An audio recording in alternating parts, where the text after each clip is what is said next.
Hi, everyone. Welcome back, and thanks for joining us today. We're back with our part 2 Saturn Retrograde from Virgo to Aries. Welcome, Kṣaṇāti. Namaste. Namaste, Navjeet. So good to be here for part 2 of our discussion on Saturn's Vakri state or retrograde condition.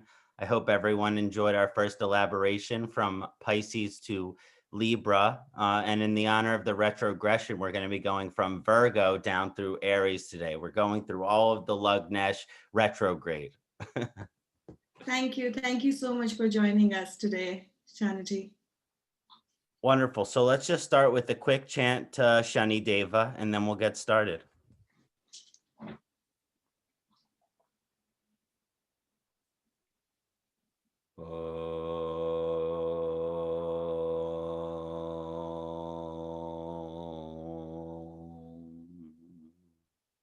Nilanjana samabhasham ravi putram yamagrajam chayamartanda sambutam tam namami shanaisharayam. Om Nilanjana samabhasham ravi putram yamagrajam chayamartanda sambutam tam namami shanaisharayam. Om Nilanjana samabhasham ravi putram Yamagrajam Chayamartanda Sambutam Tam Namami Shanaisharayam. Om Pram Prim Pram Saha Shanaisharaya Namaha. Om Pram Prim Pram Saha Shanaisharaya Namaha. Om Pram Prim Pram Saha Shanaisharaya Namaha. Om Pram Prim Pram Saha Shanaisharaya Namaha. Hari Om, Om Namah Shivaya, Namaste.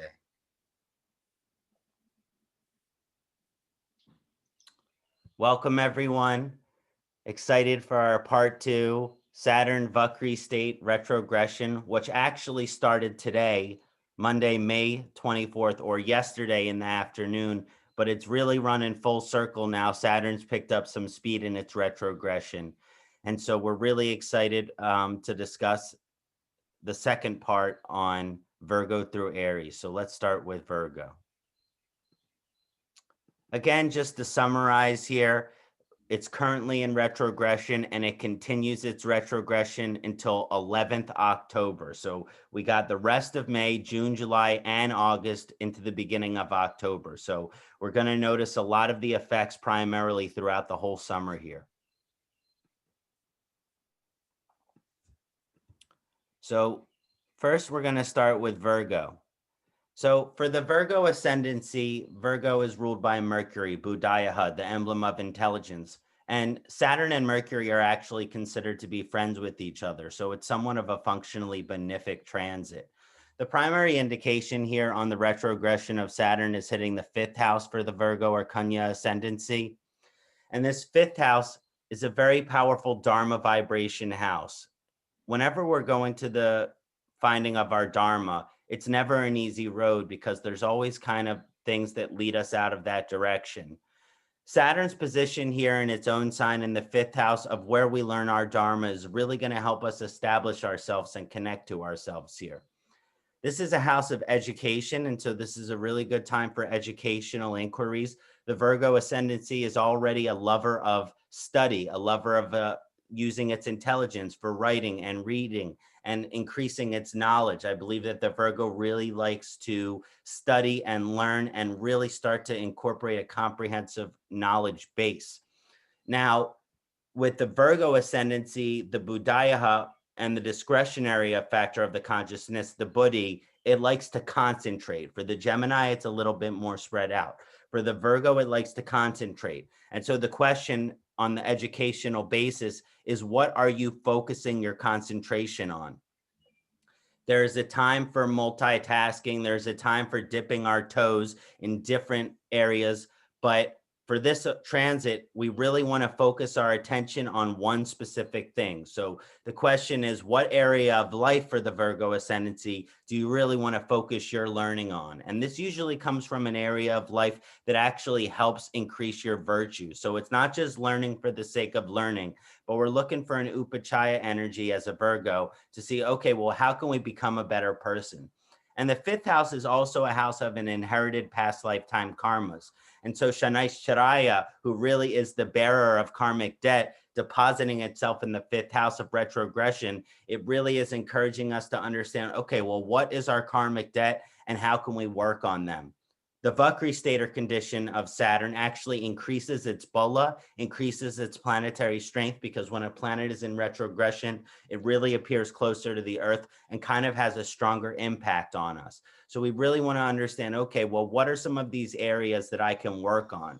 What is some of the karmic debt that I've maybe inherited from my family and inherited from my children? And what is my karmic debt with my children is a big question here if we have children, because this is the fifth house of offspring. So we may, if we're parents, fathers, mothers, we may start to notice certain challenges in the growth of our children. And what can we do in our role as parents to help facilitate and honor that growth for our children and really start to help them in whichever way is possible? So, you know, we all have challenges in our growth cycle. Children tend to have a more concentrated challenges in their growth cycle because they're growing quicker. Saturn Kṣaṇāti's effect is saying, well, okay, they're kind of getting over a hump in the certain level of their growth if you're a Virgo ascendant parent. And how can we help them through that process? This is also a house of creativity. And Saturn not necessarily being the most creative planet per se, but its influence and its position here is kind of helping us to understand, well, what are creative outlets? And Saturn can have to do with sorrow and difficult emotions. And so this is saying that there's a remedial aspect here when we use creative outlets to help with our emotional natures. So if we're struggling emotionally, we're sad, we're depressed, we're frustrated, we can really focus on the retrogression position in the fifth house here to understand, I need to do art to help with this. I need to do music to help with this. And this is also the house of bhakti. So what are some of the bhakti or spiritual outlets? Can we develop a chanting practice? Can we go into kirtans? Saturn's in the fifth house, so maybe we want to chant to Lord Shiva or directly to Saturn. And there are these really strong vibrations, which is to really open up our hearts so that our hearts don't hurt us, right? One of the things we talked about is dealing with resentments. And this is a great position for really working on the resentments that are holding us back in our life. There's also an activation of the sixth house through the Aquarius Bhava here. And so that activation of the sixth house is in the house of service. So again, it really is encouraging us to give back for the Kanya Lagna. Again, the Virgo is the sixth sign. And so the sixth house has some primary signification.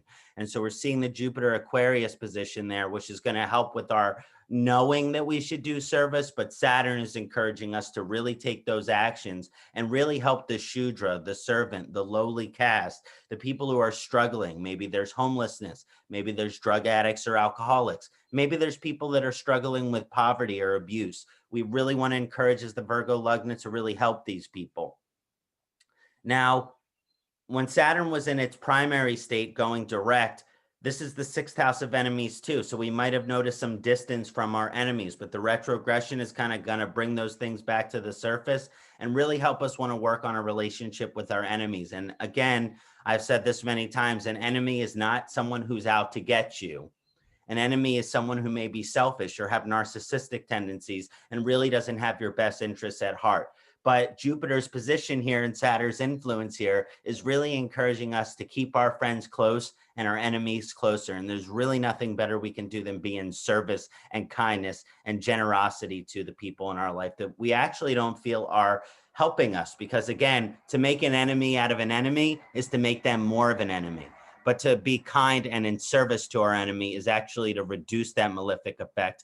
And we might not be able to necessarily create a friendship, but again, Saturn in the fifth house is aspecting the 11th house of friendship. So maybe this is the chance for a transformative energy to change those people that don't have our best interests at heart to more of an ally in our life. So these are just some of the significations for the Kanya, the Virgo ascendancy that I wanted to elaborate on. So I think that for the Virgo ascendant, a lot of times when we talk about Saturn's transit, especially in its retrogression, we're not really talking about all these positive qualities. We're talking about things that we can do, things that we can work on to better and improve ourselves in our life. And there's a lot of that going on for Virgo. Nice. Thank you.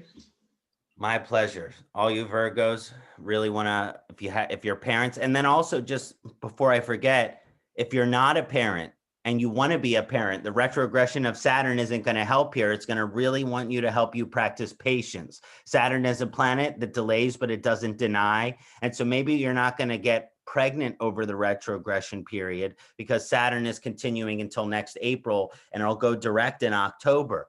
But it does mean that you need to be patient with yourself, pushing yourself to maybe have a child right now. If you're a Virgo ascendancy, might not be the best.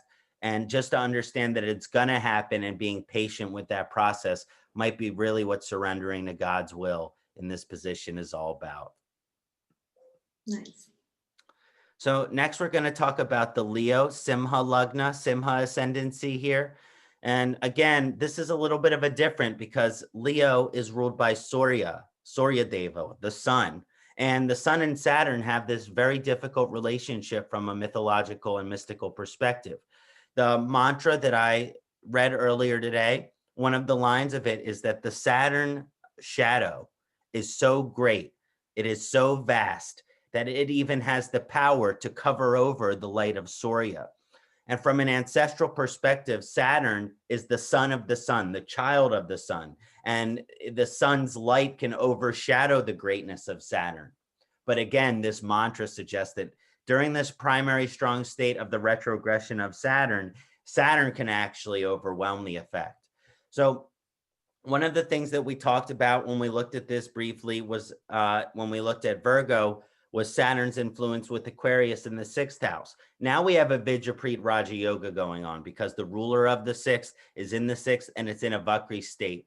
So this has to do with the empowering effect. Usually we don't really love Saturn in the 6th house, but the Vijapreet Raja Yoga helps correct some of these vibrations. And so again, this is an Upachaya self-improvement evolutionary house, and it's in an Artabhava position.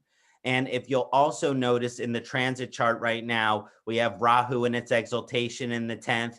Sun's currently there. That's about to change in a month or so. Mercury's changing in a couple days as it goes into its natural sign. And Virgo's in its natural sign. And that's, Venus, and that's going to last another week or two. And then that's going to go into the Gemini. But Rahu's here to stay.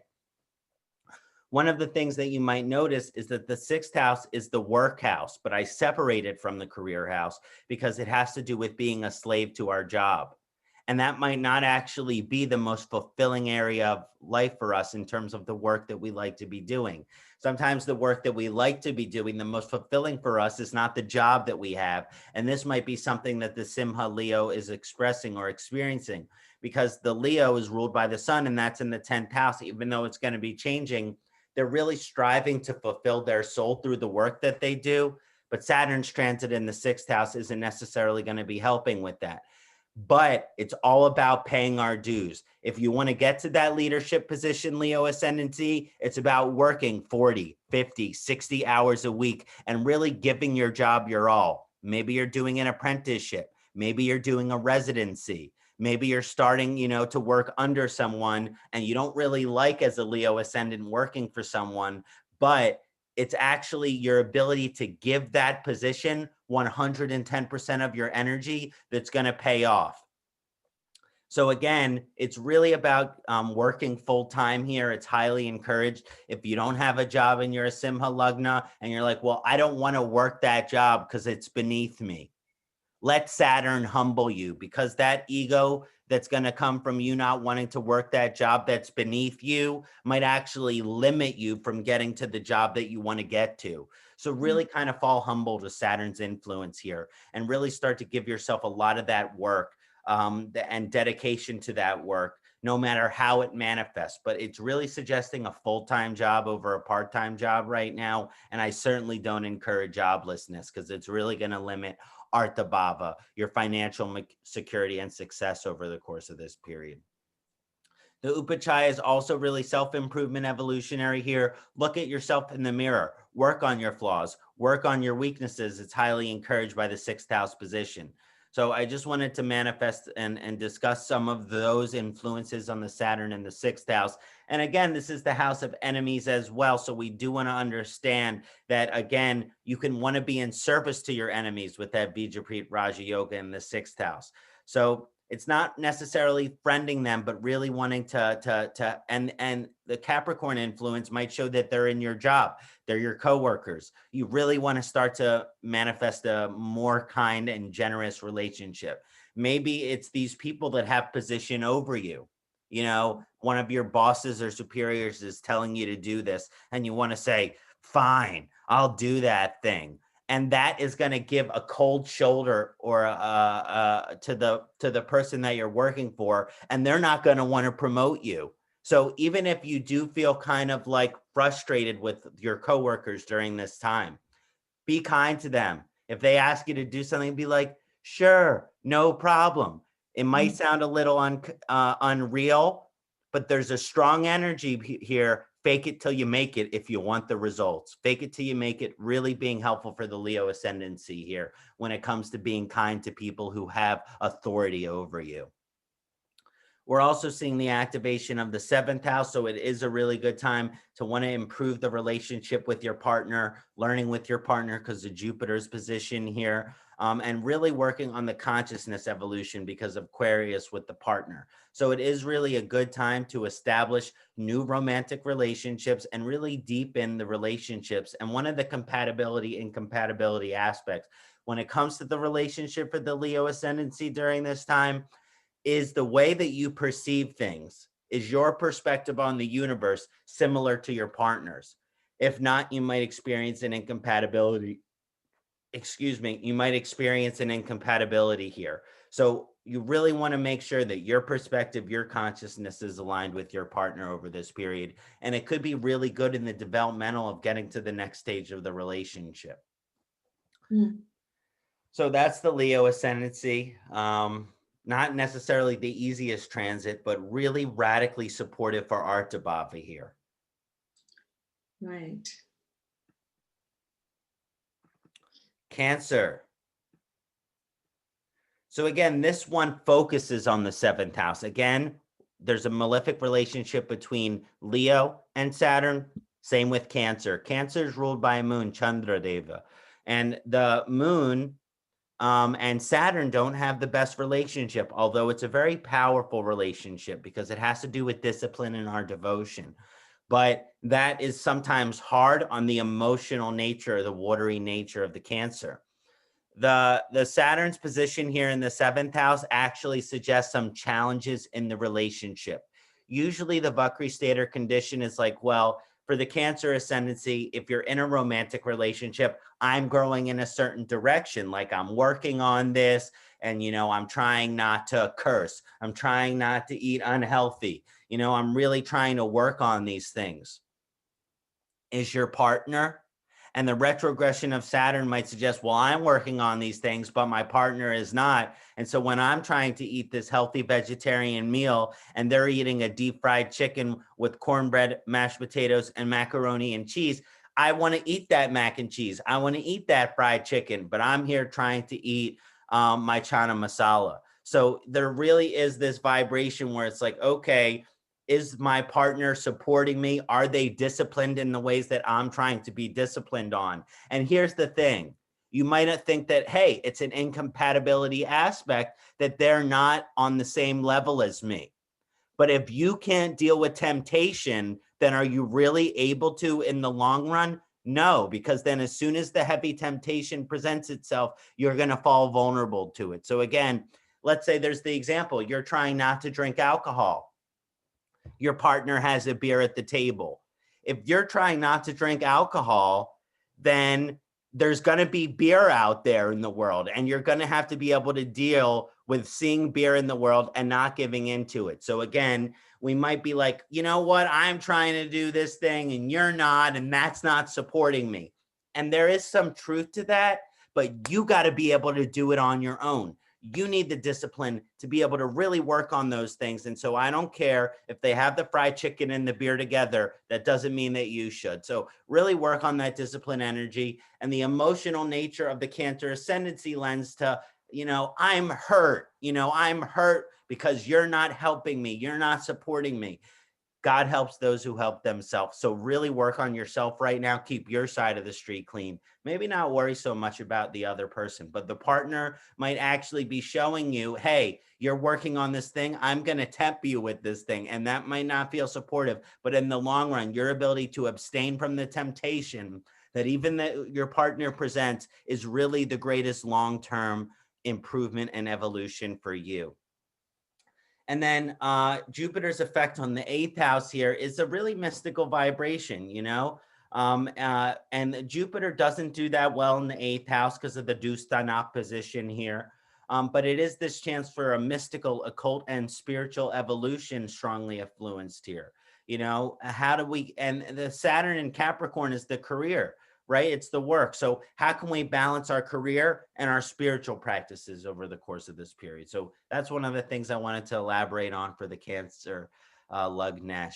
And so I hope that's helpful. And so really be unattached to your emotional influences and really focus on that discipline, Cancer. Yeah, lovely. Thank you, Kṣaṇāti. My pleasure.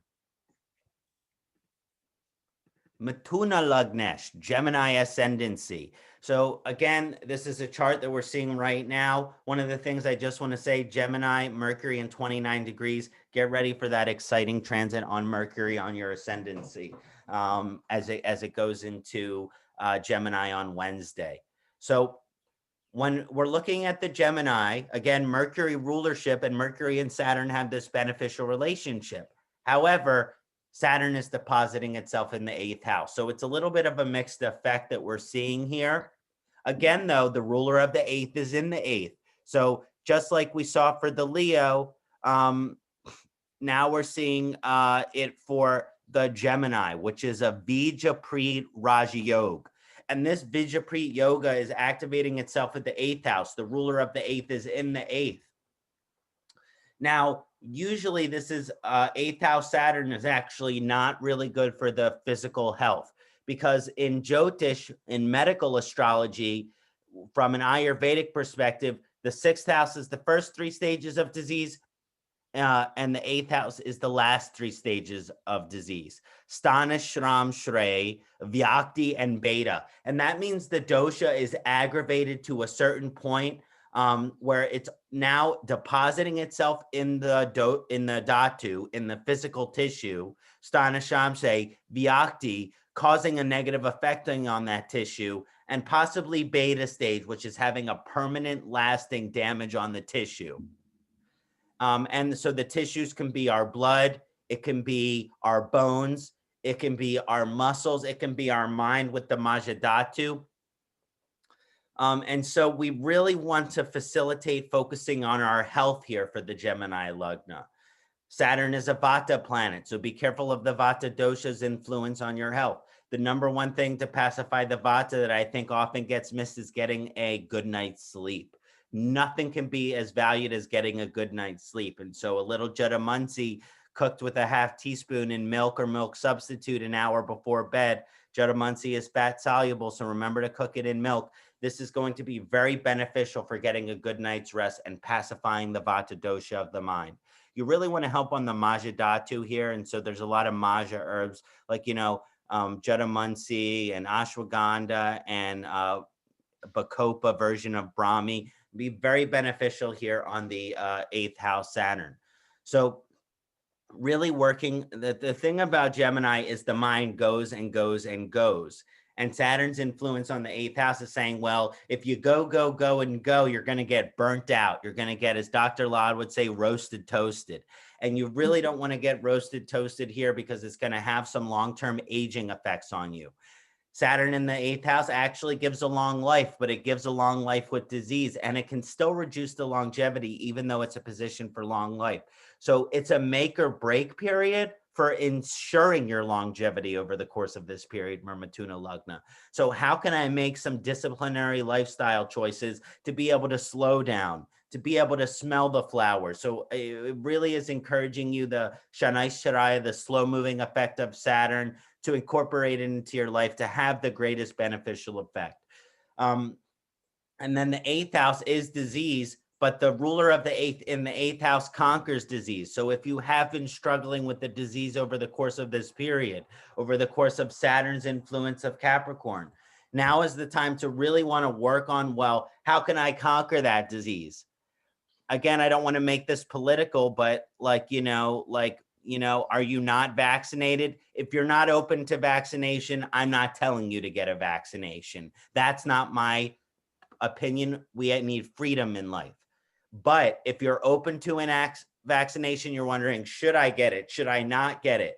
This transit says get it. So it really is encouraging you. If you're open-minded to it, now's the time, right? Because, we're really starting to get to that point. I just went to a baseball game 2 days ago where there were 15,000 people all together not wearing masks. Wow, was that awesome. That's wow, really awesome. Yeah. So, and again, not a political opinion, but man, was that a lot of freedom.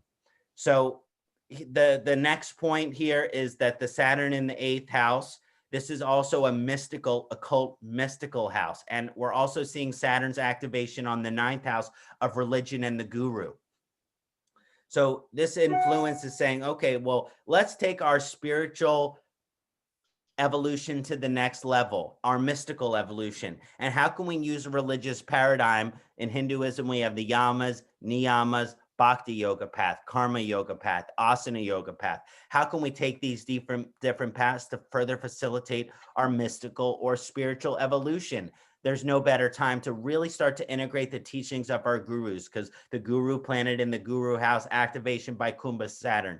So how can we actually show discipline to our guru? How can we listen to our guru's teachings? And we'll see that too when we look at the Taurus ascendancy, but it's also very much encouraged here to really facilitate a spiritual and mystical evolution between this eighth house and the ruler of the ninth depositing itself in the eighth house. Not necessarily the dogma or the religious laws, but the mystical practice of it, which in Hinduism we call the bhakti. So really start to relate to that bhakti over the course of this period for the Gemini ascendancy.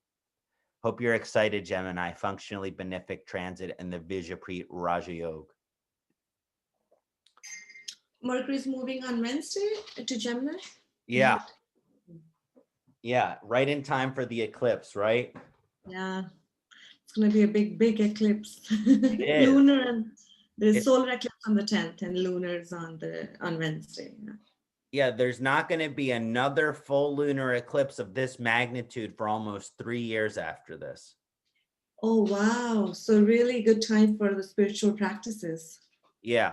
And just what I was taught by Dr. Vasant Lad, it's tempting to stare at it, not good for the karma. So really kind of just keep yourself inside, work on the introverted spiritual practices, maybe do Surya mantra, Chandra mantra, to help facilitate remedial process, but don't put on some binoculars and stare at it despite the temptation there. Right. And yeah. It's visible in North America, right? I think it's visible here. Yeah, I mean, this full lunar eclipse, it's definitely going to be more visible than a lot of the eclipses that we've been experiencing. So now we're looking at a Taurus ascendancy. And as you can see, the exaltation of Rahu falling itself here for the significant future, well into next year. But the primary activation here is on the ninth bhava, the ninth house. The ruler of the ninth is in the ninth. I know that I've mentioned for a lot of people a more mystical path, non-dogmatic, non-religious. And this can be the mystical evolution for the Taurus ascendancy. But Saturn is very disciplined and it's in the house of religion. So it's really possibly a more religious path here, right? Let's say you're Christian, you haven't been going to church, time to start going to church. Jew, start going to synagogue. If you're Islamic, time to go to the mosque. It's really a time to start to reintegrate a more religious approach. And again, start to honor your spiritual teachers as a Taurus ascendancy. Again, if you're a Christian, the Pope or priest, rabbis, and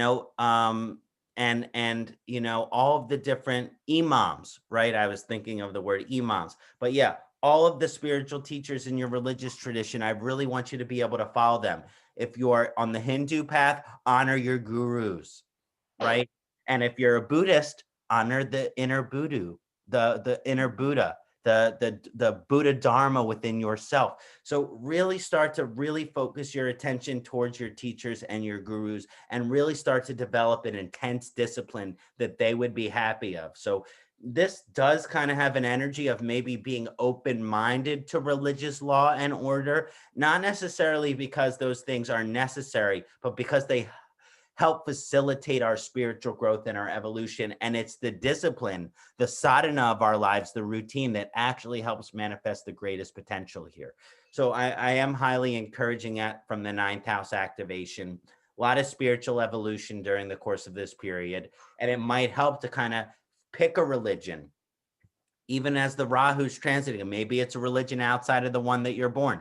Maybe you're a Christian, time to go to Hinduism now. Maybe you're a Hindu, time to look at the Western religions right now. So again, but we are talking about a religious evolution and a guru teacher evolution. And this is the house of higher education too. So if you're thinking about college, medical school, law school, business school, I highly consider that, right? So, you know, the new semester's coming up in September, and maybe you're on the fence. Do I want to start classes in September? Very interestingly, Saturn goes direct in October. That's when right after classes should be starting. So again, for the Taurus ascendancy, if you're considering education, I don't think about starting it right now, but I think about getting into the right school and setting up your where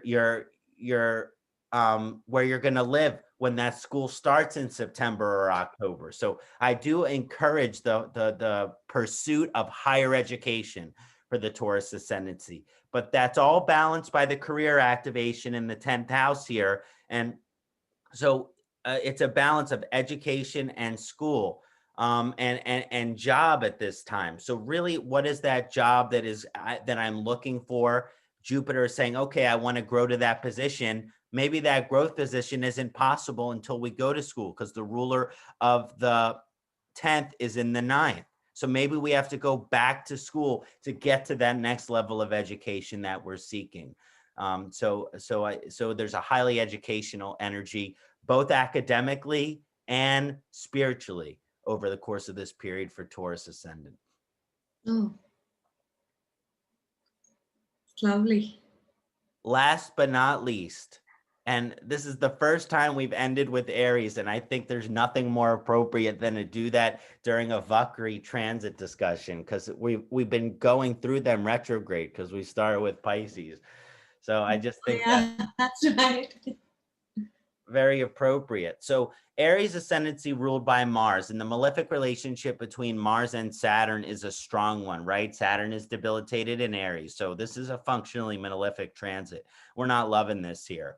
And the debilitation effect for the Aries ascendant, it's significant, right? So because you can think of Mars being this action-oriented energy planet and Saturn Shanai. So with the Aries ascendancy, I call Saturn's effect the hamster in the wheel scenario, which means I'm going like a hamster running in a wheel, because I see that piece of cheese, but I'm not getting any closer to it. And then the hamster passes out on the side of the wheel, exhausted and cheeseless. So, but I think that the cheese is coming for you. But Aries ascendancy, they have trouble with patience. And this period is really trying to teach you patience, because the primary activation here is on the 10th house, which is an Artabhava house. And the 10th sign is in the 10th house. Capricorn 10th sign. So this is actually a strong signification position for the evolution of your career. Saturn does have a Karaka position in the 10th house. This influence here is suggesting a career evolution.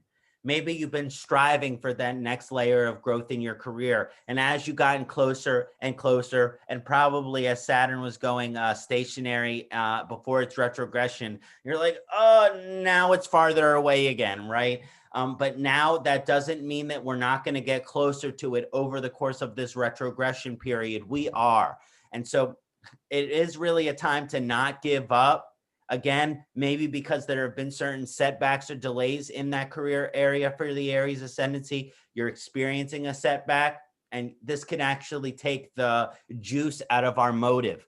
But time to get that juice back in, and know that by applying the right discipline, Saturn is a planet that delays, but it doesn't deny, and you will get there. There's a lot of energy that you can get there in your career. Aspect on the 4th house here, some interesting stuff with the housing markets. Maybe you're considering relocation. Maybe with the astrocartography being brought in, maybe your career is actually limited by your geographic location. Maybe we want to consider a new geographic location for the full fulfillment of your career. Then we're also seeing an activation of the Aquarius on the 11th house, which is suggesting potential financial profitable gains over the course of this period. But Kṣaṇāti, the slow moving effect, progression in that area, but not overnight, slow and steady progression. So we just do want to consider that possibility there. And so this is also the house of friendship. So again, Jupiter's influence, spiritual friends, educational friends, friends can help benefit you, but Saturn's influence, better to have a few select friends that you can really trust than a million that you know are just kind of convenient for you. But there is a friendly evolution. There's a financial success, a good time for long-term investments here. Not really short-term buying and selling here. We're talking about long-term investments from the activation on the 11th house. And that could actually help in your career area as well, if you're in the finance field. So again, this was a very exciting elaboration on Saturn's Vakri retrograde transit as it goes through Capricorn till October 11th of this year. It was lovely being with you, Nav, and discussing this transit with you. And I can't wait for the next one. I hope all our viewers enjoyed it very much. Thank you. Thank you so much, Kṣaṇāti. And I hope you guys all much awaited transit. So you guys been waiting for the part 2. Hope you guys all enjoyed it. And yeah, give us a thumbs up as always. Take care. Hari Om. Om Namah Shivaya. Namaste.